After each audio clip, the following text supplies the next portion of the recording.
¿Has leído a Gramsci, Antonio Gramsci, el italiano? Lo he leído y no he podido con él. O sea, lo he intentado y he dicho, esto es un ladrillo, no me entra en la cabeza, no soy capaz de entenderlo. Justamente también estoy igual, o sea, trato como de descifrarlo por la complejidad. Bueno, muchos dicen que es tan difícil leerlo precisamente porque no tiene complejidad el texto, está tan mal redactado, tan mal armado Bueno, sintácticamente. veo que no soy solo yo. Bien, bien. Y se supone que es por eso, pero muchos otros dicen, no, es que es porque nos cuesta, o sea, nos cuesta trabajo entenderlo porque no logramos aterrizar a situaciones tangibles, sociales, la ideología del gran pensador que fue Gramsci. Pero ahorita justamente estoy leyendo, tratando de descifrar y aterrizar el concepto de hegemonía para ligarlo a mi tesis, para explicar un poco lo que pasa con el gobierno estadounidense, con el contexto estadounidense que oprime de facto a los migrantes mexicanos en Estados Unidos. Y justamente lo que yo he entendido hasta ahora, el concepto de hegemonía de Gramsci, como que siempre asociamos hegemonía con un poder único que está ahí plantado en el poder y que nadie lo puede tumbar por cuestiones económicas, políticas, por un montón de circunstancias, pero es como un ente ahí que está flotando y todo lo demás está acá abajo. En este caso podemos decir Estados Unidos. Es un ente que está ahí superior a todas las demás potencias mundiales, pero Estados Unidos tiene una hegemonía. Y Gramsci dice, ok, sí es un poder que lidera, de facto está por encima de los demás, pero está por encima de los demás porque los demás acordaron, junto con ese que lidera a todos, acordaron que va a ser el líder. Entonces Gramsci dice, la hegemonía es precisamente un poder que está como único, puesto ahí, pero el poder se logra a partir de llegar a un consenso con los demás. Un consenso que obviamente viene, si quieres tú, por presión militar, por presión económica, por un montón de circunstancias, pero finalmente aceptan. Y esa hegemonía, un poco para explicar, bueno, porque quiero llegar a hacerte una pregunta con relación a este concepto de hegemonía y a la Segunda Guerra Mundial,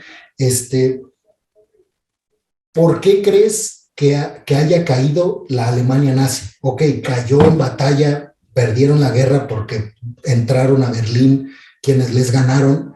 O sea, digamos, se perdió porque, pues, literalmente se perdió, o sea, perdieron la guerra. Pero en cuanto a esa ideología y hegemonía que quería llegar Hitler y que la tuvo, al menos en Europa, ¿qué crees que fue el detonante que la hizo colapsarse? Como una hegemonía tan fuerte que logró obtener. Y te pongo como una brocheta para decirte lo que dice Gramsci.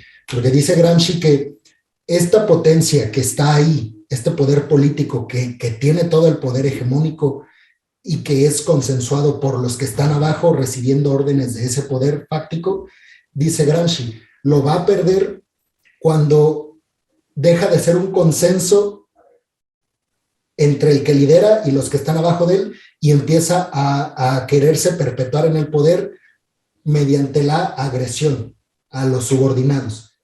Cuando rompe ese consenso y empieza a subordinar y atacar, si tú quieres militarmente a los demás, esa potencia pierde credibilidad y baja y emerge otra.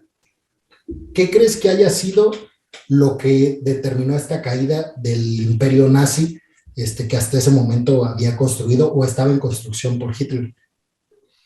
Hombre, yo creo que tú mismo te has respondido. Yo creo que eso que dices al final de tu planteamiento es justamente lo que ha pasado. Yo creo que es algo natural, es algo cíclico. Lo estamos viendo, estamos siendo testigos ahora mismo con el tema de Rusia, de cómo se está reconfigurando de alguna manera el tema. Claro, a nosotros tú date cuenta que nos llega un 1% de lo que verdaderamente está ocurriendo. Entonces, nuestra capacidad de análisis está verdaderamente limitada, ¿no? Pero parece evidente que todo se reduce a una lucha de intereses, lucha de poderes. Ayer leía a un analista militar español que decía que el conflicto es más Washington-Moscú que Kiev-Moscú. Es como que están ahí, sí, lo que nosotros vemos es un conflicto en Ucrania, pero en las altas esferas la batalla está siendo entre Estados Unidos y Rusia, ¿no?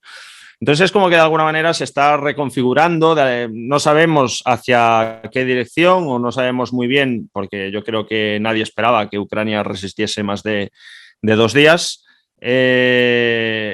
No sabemos cuál va a ser el resultado final, ¿no? Pero yo creo que con Hitler fue un poco lo mismo. Hitler entró en una fase expansionista que al final le llevó a friccionar con otros poderes que evidentemente querían seguir existiendo y al final pues entraron en batalla. Tengo un libro aquí que lo estaba buscando, que es uno de mis favoritos, que se llama ¿Por qué perdí la guerra? Que este libro a mí me encantó. Está escrito de tal manera que parece que Hitler sobrevivió a la Segunda Guerra Mundial y viendo los acontecimientos de Stalingrado, de la batalla de Berlín, etcétera, etcétera, te va analizando punto por punto el porqué de cada situación, el cómo se pudo llegar a tal cosa, etcétera, etcétera. Y la verdad es que no sé quién ha sido el autor, porque utiliza un seudónimo, pero cuela. O sea, yo que soy una persona que sabe mucho de Hitler, que se ha leído muchísimo de este personaje, la verdad es que cuela. O sea, no, o sea, tú te lees cualquiera de los textos de Hitler, cualquiera de sus discursos, y luego te lees este libro y dices, es él. O sea, no, es muy bueno, está muy bien hecho.